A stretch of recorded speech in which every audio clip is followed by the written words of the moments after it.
How am I? How is the journey going? No, how are you? Because as you slept and went roaming and surfing all over the internet and not focusing on this journey and this podcast, please be informed. We have drifted. We have drifted. We can no longer see land. The lighthouse is not in sight. We cannot see dirt nor sand. And our lines of communication has now crossed. And it is staticky. And it's going to cost. So now that you are awake, let me tell you this. As a fisherman's daughter, I learned that storms do not always announce themselves with thunder. Sometimes the first warning signs are much more subtle. The radio, the sea beaters get noisy and signals to start crossing. We navigation system and our directions maps stop matching. And before the waves arrive, experienced captains know something isn't right. And March and April of 2025 felt exactly like that. Because by then we had signed our contract, construction was underway, money was moving, decisions were coming faster, and somewhere between New York and Barbados, I found myself lost in a sea of messages, emails, phone calls, voice notes, payment confirmations, bank verifications, schedules, and questions galore. There were signals everywhere, but clarity was becoming harder and harder to find. Welcome back to Building Back Home with Jack. Yeah, man, the vision's strong. Building back home where I belong. Ooh, yeah. But every foundation got a story to tell about the unseen cracks and the caution bell. So come walk with me through the sun and the rain. On Jackie's journey, we gon' ride. Thank you for joining me again as I share this journey, my family's journey of building our retirement home in Barbados while living abroad. If you've been following along, episode 1 was about momentum and optimism.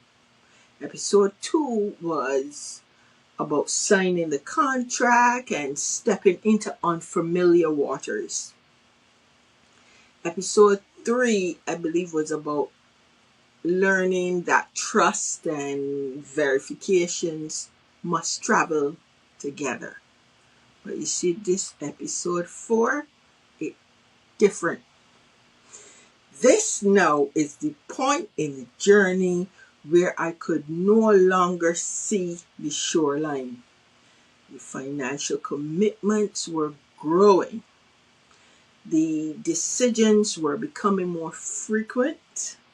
And the communication surrounding the project had become a full-time responsibility of its own. As a document control manager, I believe information would help me stay in control.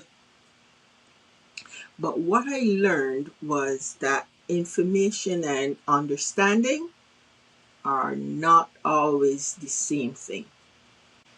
I will pause here to say that this podcast is shared for educational and informational purposes based on my personal experience. It does not constitute legal, financial, engineering, construction, or professional advice.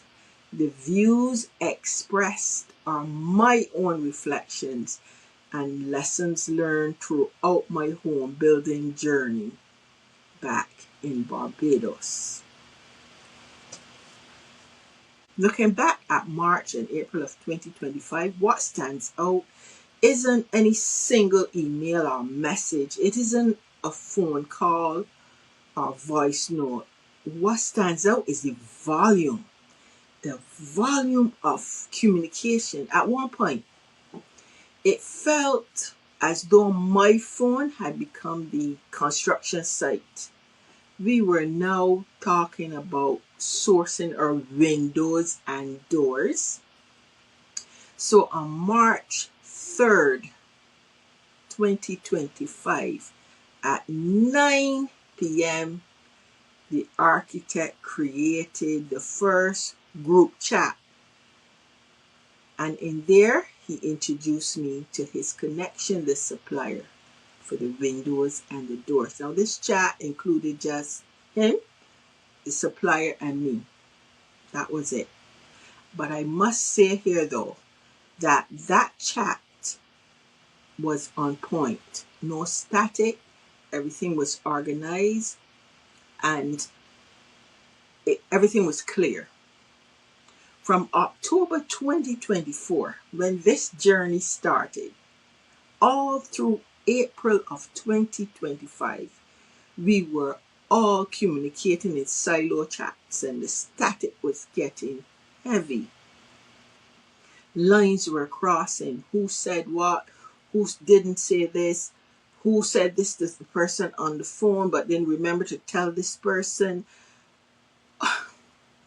What it turned out, well, matter of fact, what it seems like, the architect too, he was starting to become frustrated with these sideline chats and the miscommunication.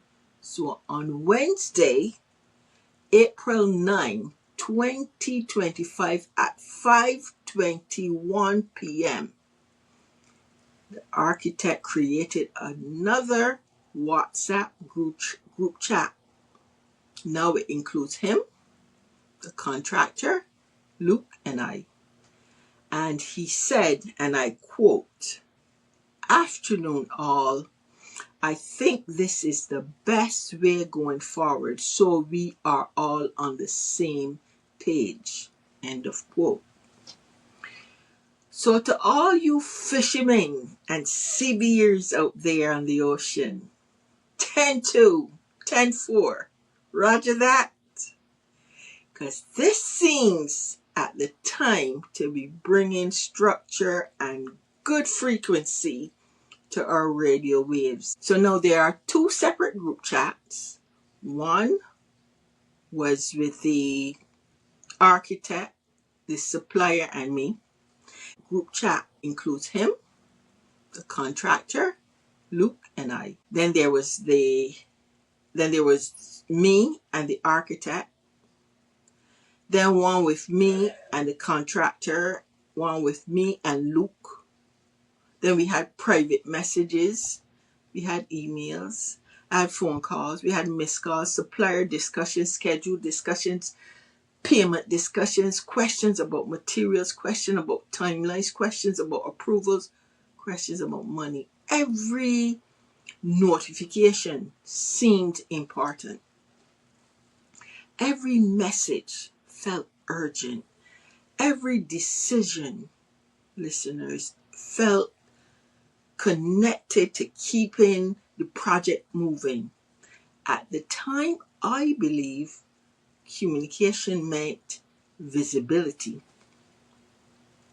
Looking back, I learned those are not always the same thing, because as a captain, I had to try to remember who said what, when something was said, or when it was done, if a question was answered when it was asked, if a due date had already passed, and most importantly, listeners, try to remember to update Luke on the latest thing that happened during the day, maybe a call or a WhatsApp, something that he was not privy to. Because sometimes when he sees in the chat someone or something is said about, say for example, yes, the payment was received, or a change was made, and Jackie said yes, and Jackie approved it, or we're not moving forward because we're waiting for Jackie, I'm sure he felt blindsided. So this started now, this project now, and the communication issues spill into our marriage. The stress was causing me to forget. It was becoming too much work for me. So the stress and the static of the project communication spilled into our daily conversations. It was getting tense. I would receive a message from the contractor, most times very early in the morning. Luke might have gone on to work. Then I receive another project related email from maybe the same contractor, maybe the architect or supplier. Then something from the bank reminding me to approve something. Then I'm listening to voice messages while I drive to work.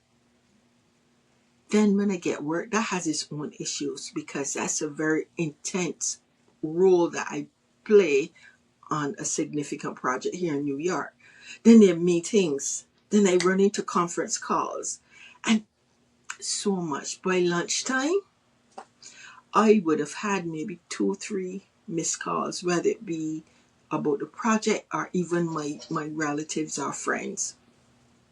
Then there might be a reminder that pop up on my calendar to remember to send something out, or to call my daughter or sister, or making a doctor appointment for my family. My life was still going on. By the time I reached home in the evenings, I would sit outside in my car for about an hour, going over everything that happened during the day, reading back the emails, trying to understand where we are. It was just so much, and I would cry. I would sit in the car and cry to release the pressure. I would then say a quick prayer and walk to the house feeling better. And in my mind, I was saying, okay, when I get in, I can update Luke on everything that had happened regarding the project today. Satan is a very bad man. He hates anything that is good. He's destructive, and he always wants to mess up God's plan. Because when I push that door and Luke there sitting on the floor, he just watching TV and happy, quietly waiting for me.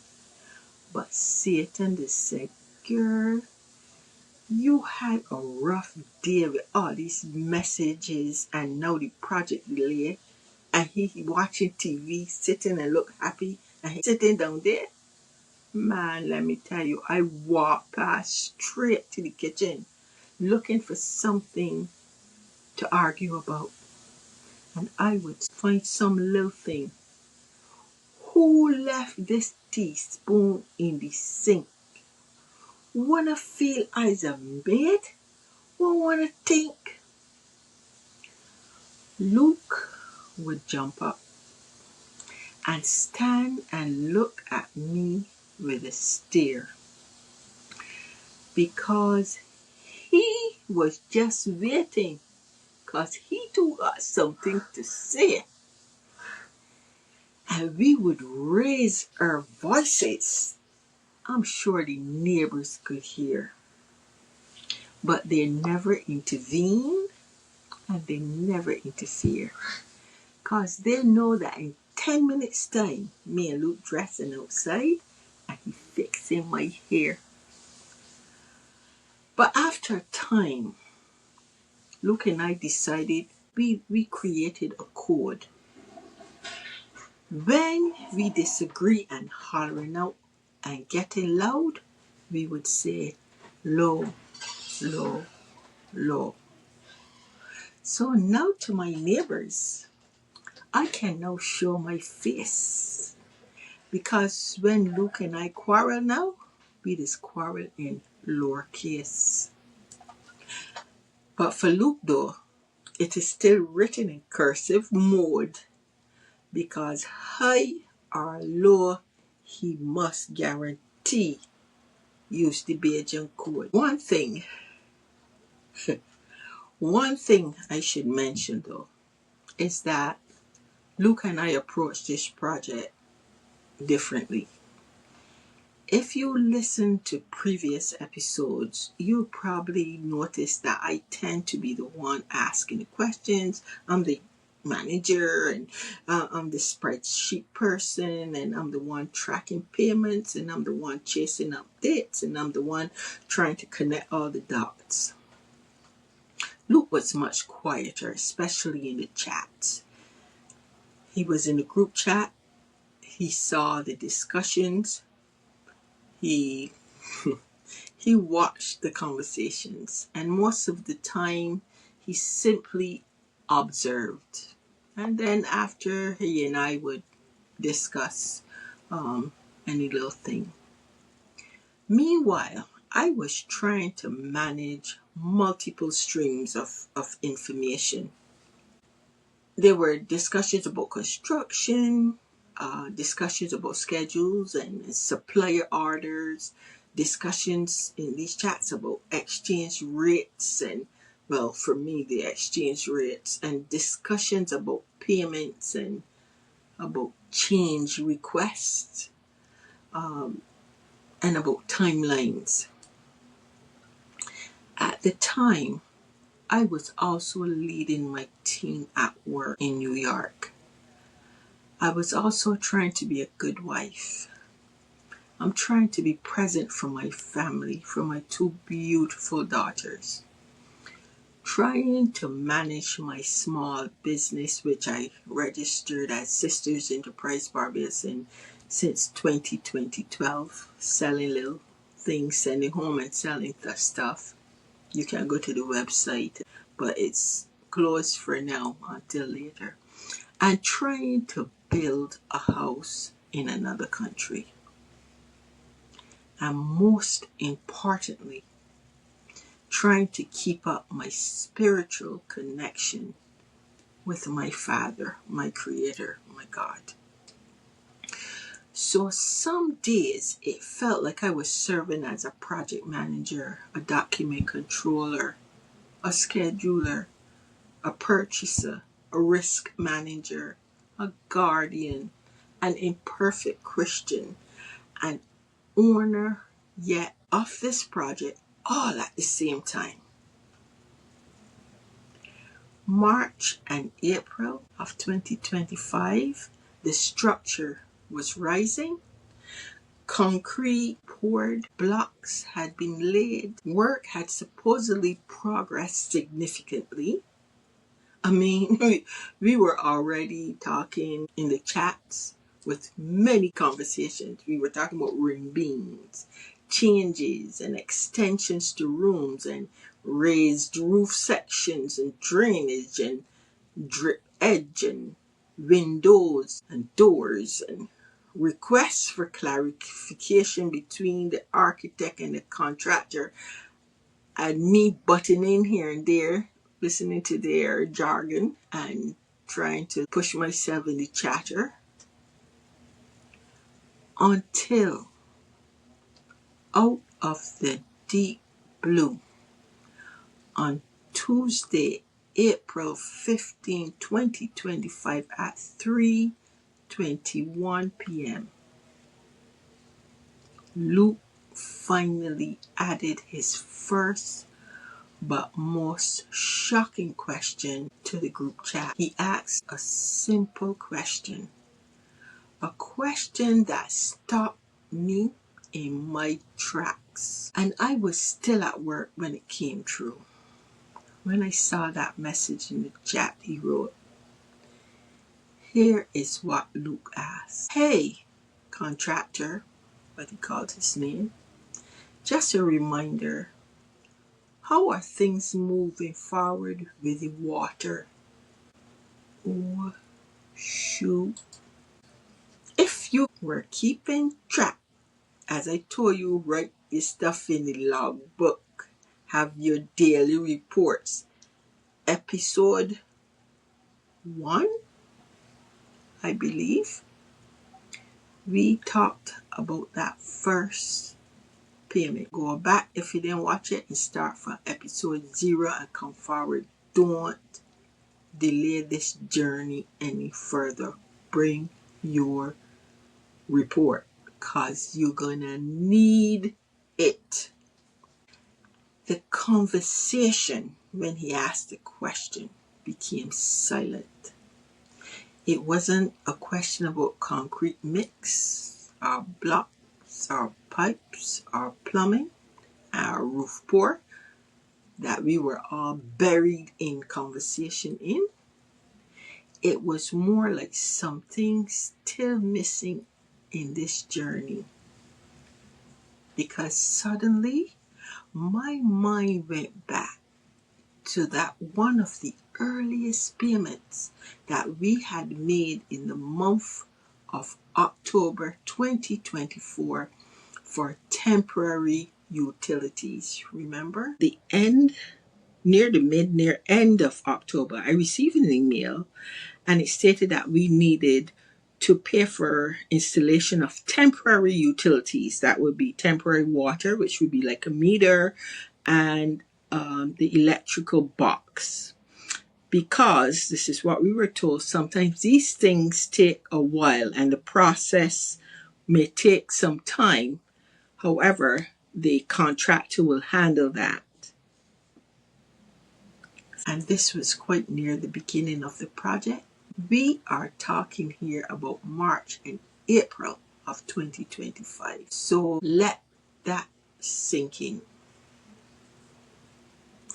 I've asked you to log, report, record, document. Look out for red flags and lessons learned as we journey.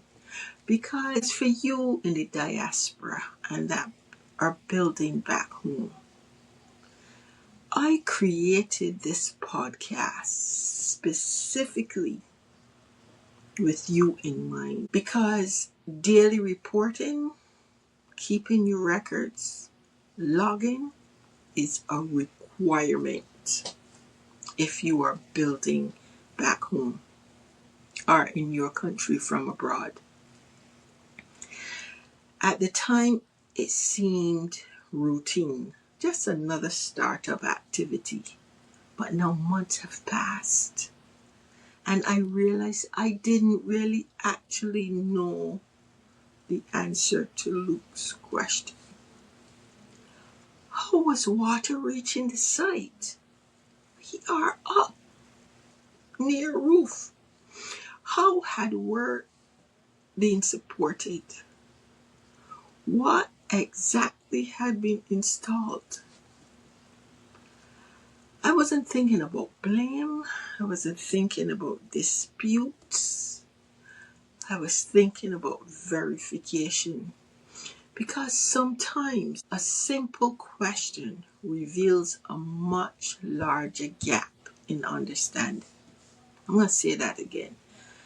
Because sometimes a simple question reveals a much larger gap in understanding.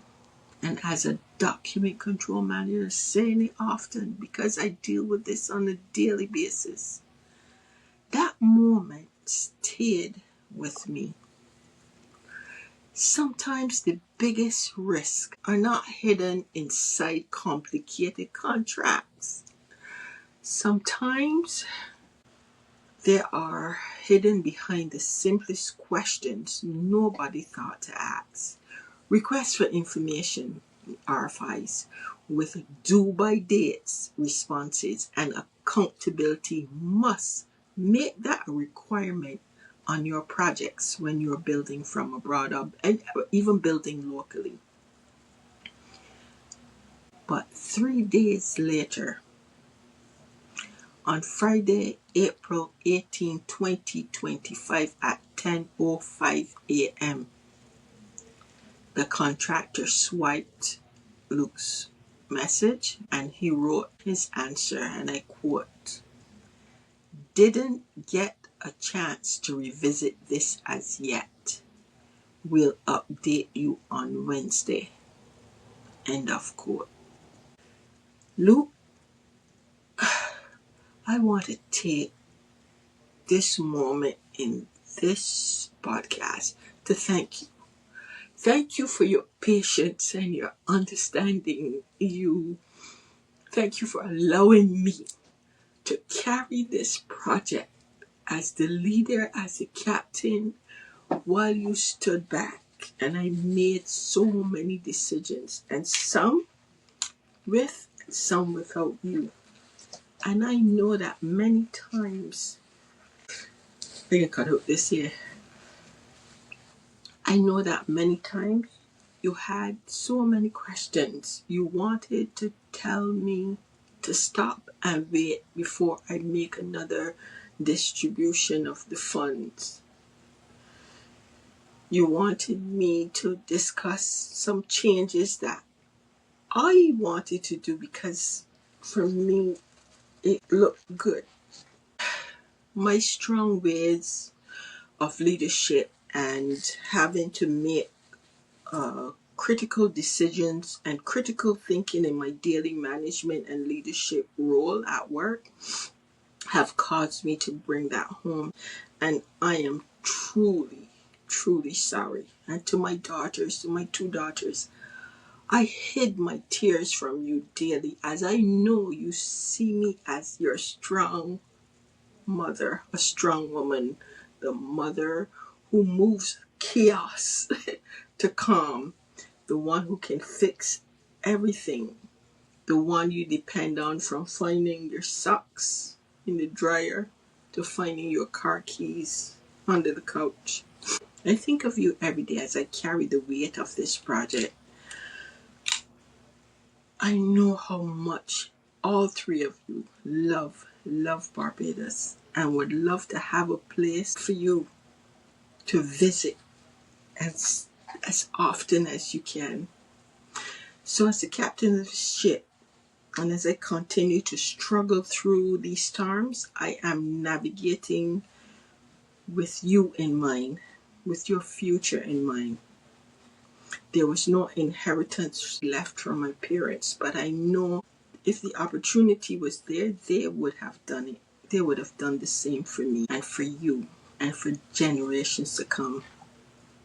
This world is nearing an end, and the storms are increasing and more intense.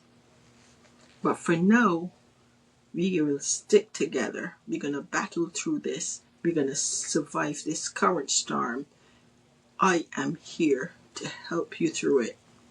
Now let's face this journey together. I love you. I love you, my family. Okay. At this time, the financial side of the project was accelerating. Funds were moving regularly.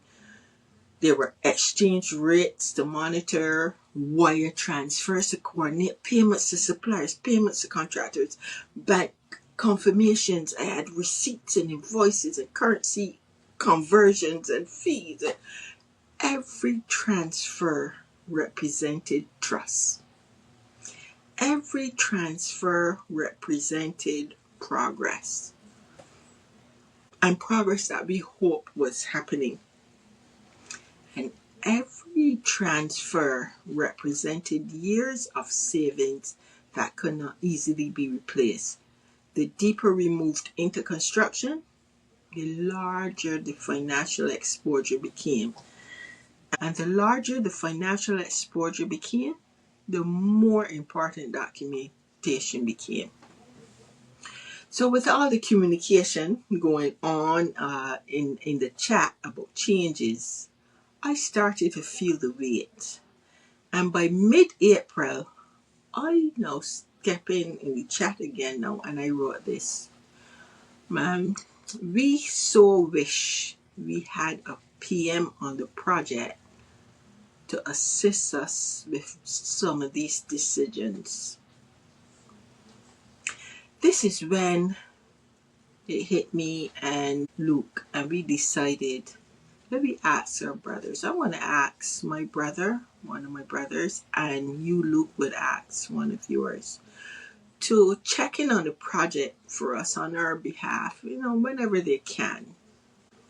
One of the greatest blessings during this period was having family on the island.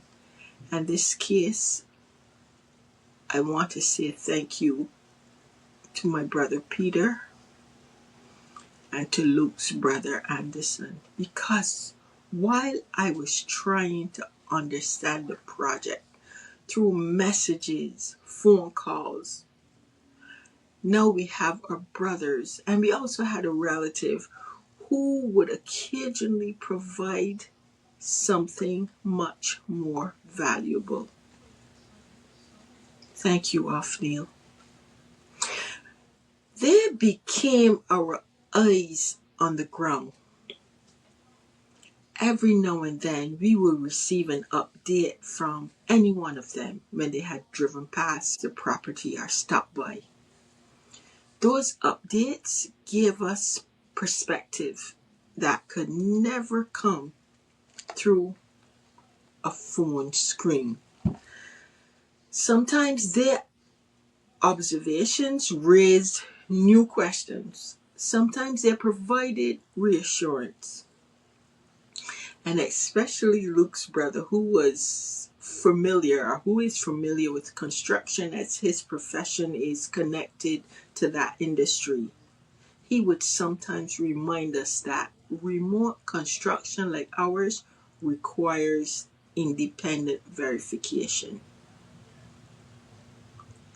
That no matter how good communication seems, because construction does not happen inside a WhatsApp chat, construction happens on a job site. This is the part many people don't talk about.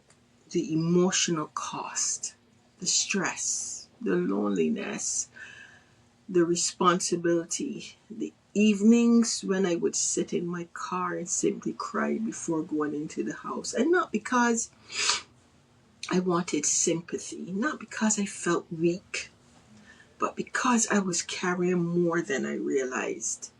I was carrying a full-time career on a major New York project, construction project in Barbados, financial responsibility, handling finances for the home and for my business, Sisters Enterprise and Jack Events here in New York. Family responsibility, sisters, my brothers, my friends, marriage responsibility. I'm mentally trying to not allow the pressures of everything depress me or send me crazy, and was doing all of this for the project from thousands of miles of distance. From the outside, everything probably looked fine, but inside I was exhausted. I was exhausted. And I know there are people listening right now, and I thank you, who understand exactly what that feels like. Here's a red flag moment.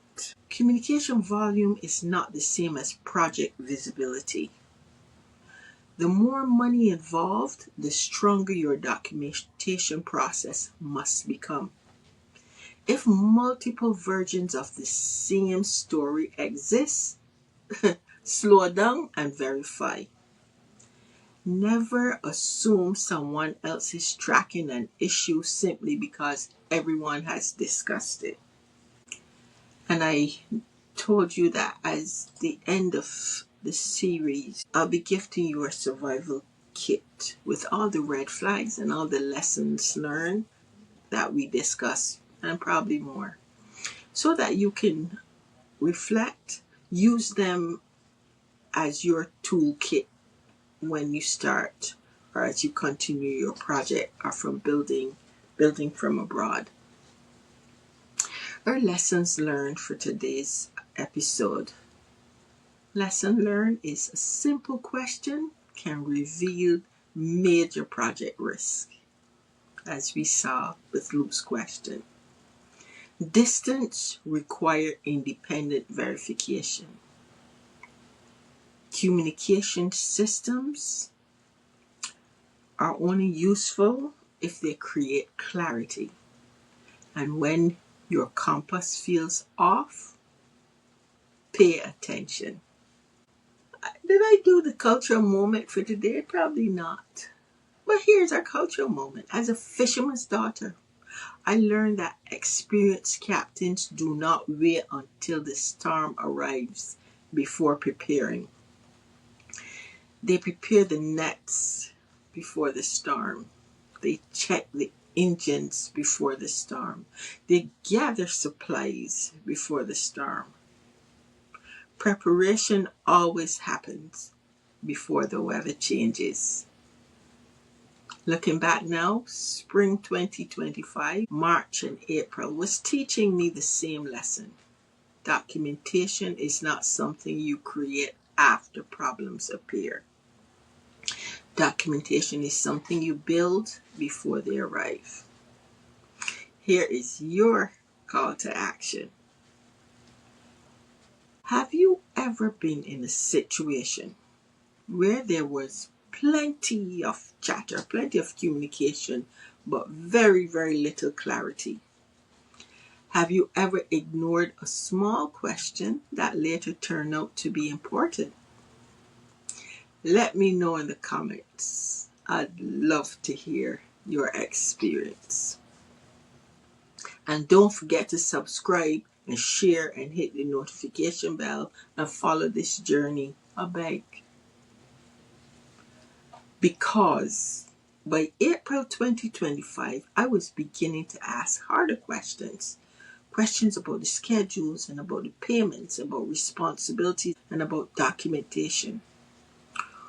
What I didn't realize was that the answers would lead us into an even bigger challenge, because in the next phase of our journey, communication would no longer be the biggest issue.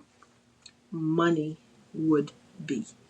And when money, materials, and responsibilities begin to overlap, the water gets deeper. Hey, the enemies have succeeded. I'm Jackie. Join me in the next episode 5. Until then, keep your compass steady, keep your records close, and keep building back home. From foreign shores, I bring the vision home. Built a legacy from concrete and from stone. Got the blueprints drawn, the white sands calling me. For the diaspora's children, planting the family tree. Building back home against the Atlantic tide. With Bajan roots and all that island pride. Watch the foundation rise, a brand new dawn in store. This ain't just building houses, it's something so much more. Yeah, it's Jackie and Luke building back home in Barbados.